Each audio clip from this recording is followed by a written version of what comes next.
Hello बच्चों, good morning बच्चों। हम लोग अध्याय 2 मानव निर्मित वस्तुएं पढ़ रहे हैं। कल हम लोगों ने मानव निर्मित मकान के बारे में, वस्त्र के बारे में, इन सब के बारे में जाना। आज हम लोग जैसे घरेलू कार्य में मानव निर्मित वस्तुओं का क्या योगदान है, कृषि कार्य में क्या है, औषधियों में क्या है, आज हम लोग इस पे जानेंगे। बच्चों, आप लोग जान ही रहे हो कि हम लोग जो है इसमें रिवीजन कर रहे हैं चैप्टर्स का, जो है हमारे अध्याय जो उनका रिवीजन्स कर रहे हैं। तो जो वीडियो के द्वारा आपको बातें बताया जाता है, आप उसको इस तरह समझे कि आपका टीचर आपके सामने है और आप क्लासरूम में हैं। एकदम कॉन्सेप्ट क्लियर करिए अपना।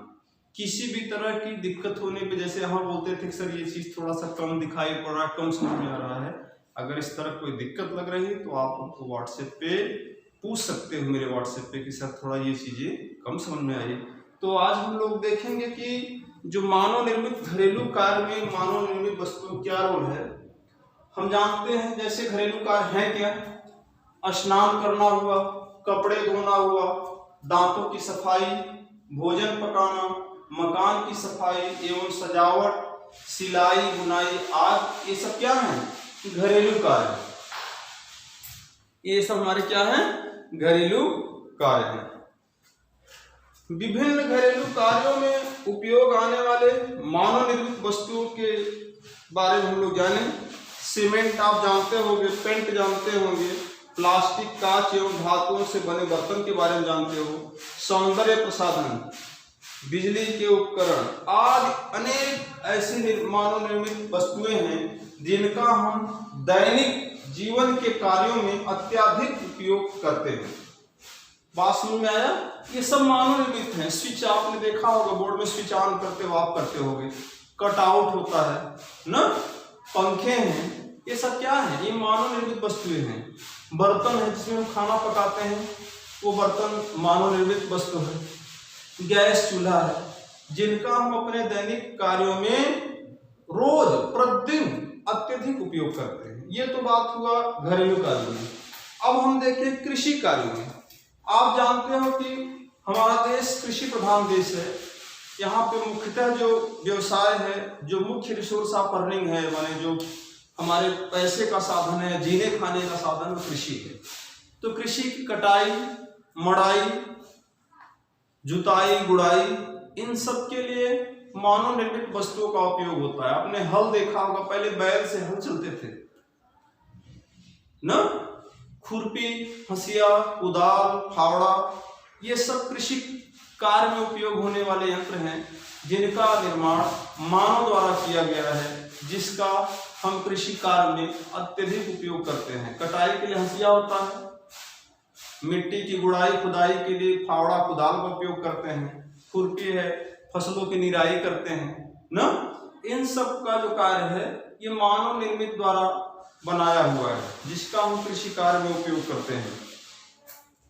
अब औषधियों की बात हो, हम जानते हैं कि हमारा देश प्राचीन काल से, आदि काल से ही औषधियों का उपयोग करता था। हमारे यहाँ जो है बहुत से पुराने जो 2 आयुर्वेद का जनक कह सकते हैं, आयुर्वेद के जनक हैं, जिन्होंने आयुर्वेद को, शल्य क्रिया को हमारे देश में स्टार्ट किया, भारत देश में स्टार्ट हुआ। चाहे जो भी देश कंट्री डेवलप हो जाए, चाहे जो खोज कर लें, लेकिन शुरू में जड़ी बूटियों का जो मेडिसिन बनाई, जड़ी बूटियों की दवाइयाँ बनाई जाती थी, वह चरक थे। महर्षि चरक जो थे वो जड़ी बूटियों से दवाइयों का निर्माण करते थे। इसी प्रकार महर्षि सुश्रुत जो थे, उन्होंने शल्य क्रिया के बारे में उस समय बहुत प्राचीन काल से शल्य क्रिया करते थे। आज मॉडर्न ढंग से चाहे जो चीजें हों, इनकी शुरुआत हमारा भारत देश किया। पहले विभिन्न बीमारियों का इलाज जड़ी बूटियों के द्वारा, पेड़ पौधों की छालों द्वारा, पेड़ पौधों की पत्तियों, उनके अर्क द्वारा ट्रीटमेंट किया जाता था। लेकिन आज जो है मानव निर्मित बहुत से ऐसी औषधियाँ जो रसायनों द्वारा बनाया जाता है, जिनका उपयोग किया जाता है, बहुत से असाध्य बीमारियों में जिनको मानव निर्मित वस्तुओं द्वारा इलाज किया जाता है। जैसे टीबी को आप जानते हैं, ट्यूबरकुलोसिस जो होता है, क्षय रोग जिसे बोलते हैं, हैजा हुआ, निमोनिया हुआ, मियादी बुखार, आदि रोगों की भी एंटीबायोटिक क्या होता है, जैव प्रतिरोधी से बोलते हैं, दवाएं आज के युग में निर्मित कर ली गई हैं।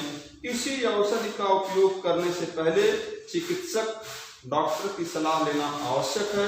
परामर्श के बिना किसी भी औषध का उपयोग हानिकारक हो सकता है। जो ये दवाइयां मार्केट में मिलती हैं, हम जाते हैं कि हमको ये है, ये दवाई दे दीजिए, ऐसे नहीं लेना चाहिए। किसी भी चिकित्सक से सलाह लेना चाहिए, क्योंकि किसी भी दवा का जो सदुपयोग है उसके एडवर्स इफेक्ट भी होते हैं, वो हमारे शरीर को नुकसान भी पहुंचाती हैं, तो बिना डॉक्टर की सलाह के नहीं लेना चाहिए। नेक्स्ट हमारा टॉपिक है संश्लेषित रेशे। जैसे रेशे कई होते हैं, हम जानवरों के बाल से ऊन बनाते हैं, गर्म कपड़े बनाते हैं, उनसे ना मोजे बनते हैं। और इसी तरह बहुत से पौधे हैं जिनके रेशे का उपयोग हम जूट के माने जैसे बोरी हुआ, रस्सी हुआ ना, सोफा में देखते हैं नारियल के रेशे रखे जाते हैं, इनका उपयोग करते हैं। इसी तरह मानव निर्मित भी कुछ रेशे हैं जिन्हें संश्लेषित रेशे कहते हैं। ये कौन कौन से हैं? नायलॉन है, पॉलिस्टर है, डेक्रान है, रेयान है, ये सब आज मानव निर्मित रेशे होते हैं।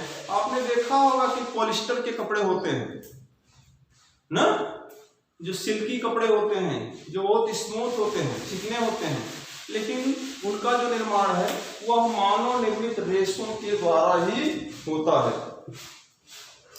सूती कपड़े और पॉलिस्टर कपड़े को छूने में आप देखेंगे, सूती कपड़ा जो है और पॉलिस्टर कपड़ा वो चिकना होता है, और दोनों का कोई आपको फाड़ने को दे दे तो आप सूती कपड़े बहुत आसानी से फाड़ लेते हैं, जबकि जो नायलॉन से निर्मित कपड़े हैं वो बहुत मजबूत होते हैं, उनको फाड़ना बहुत कठिन होता है, वो इतने मजबूत होते हैं और वो अधिक मजबूत भी हैं और टिकाऊ भी होते हैं। इस प्रकार इन वस्त्रों को पानी से भिगोने पर नायलॉन, पॉलिस्टर, टेरिलिन के वस्त्र जल्दी सूख जाते हैं, जबकि सूती वस्त्र देर से सूखते हैं।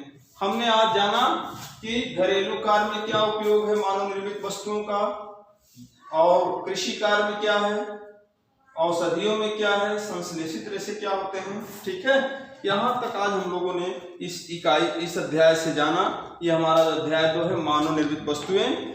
कल हम लोग प्लास्टिक, थर्मोप्लास्टिक, ठीक है, प्लास्टिक और पर्यावरण पे उसका प्रभाव, दुरुपयोग, प्लास्टिक का उपयोग, इन सब पे कल हम लोग चर्चा करेंगे।